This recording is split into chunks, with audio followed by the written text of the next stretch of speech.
ein stelpa sem að vinna á stofunni okkur, hún saknar mikið gömlu júsú franskana, sko. Já, það er hitamál. Það er hitamál. Við getum alveg farið yfir það. Já, förum við. Það er alveg tekið svo tíma í það. Ég veit ekkert hvað er í gangi. Sko, það voru franskar á júsú sem voru mjög vinsælar.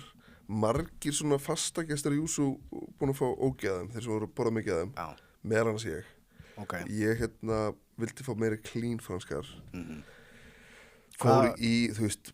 Sorry, hvaða krydd var þetta sem að... sem var á þeim, sko, það var svona kryddolía sem að gera þær ennþá þyngri, þú veist, ég bara sprautaði olíu sem var með, þú veist, soja og edik og bara endar þá voru svona 20 innihaldsefni í þessari kryddolíu sem var mjög gott, sko, og mjög næs og svona einkennandi bragð. Ég fekk... Er hundurinn komin inn það? Það er bara löpunum. Já, sorry. Já, ég fekk leið á þessu franskum meðal annars og fór í prófál svona franskar og ég svona margir af mínum uppáhalds burgerstöðum eru með crinkle cut franskar sem eru franskar sem eru með núna. Hvað er það? Það er sem að Íslendingar þekkja sem svona bónus franskar svona zigzag skurðurinn. Hann er svona zigzag en það er ekki sami, hann er alls ekki að djúpur djúpt crinkle cut og það er svona mjög ódýra franskar.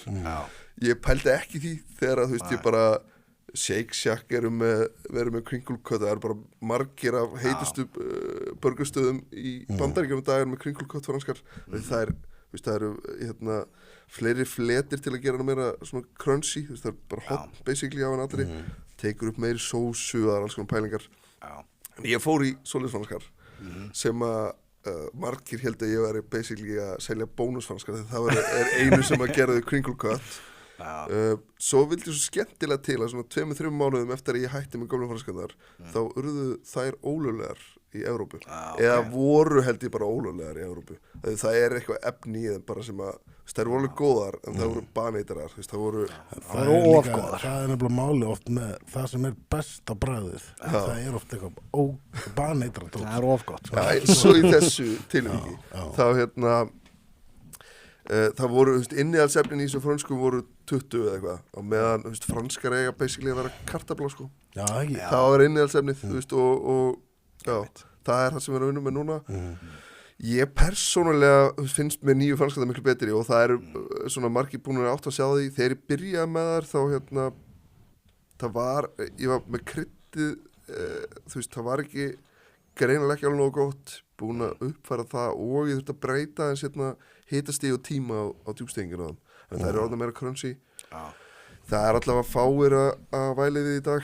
Er fólk bara að senda þig post bara vinsanlega spreyttu þessu? Ég var í klefanum í World Class, ég var ekki í fötum og gæðin hliðina mig var ekki í fötum og það var bara svona pikkað í mig og eitthvað, fransk og ég var bara hvað það er ekki góður en þannig ég hef lent í alls konar með þessar franskar.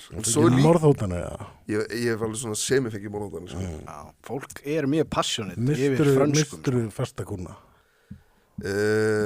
Pottet, sko.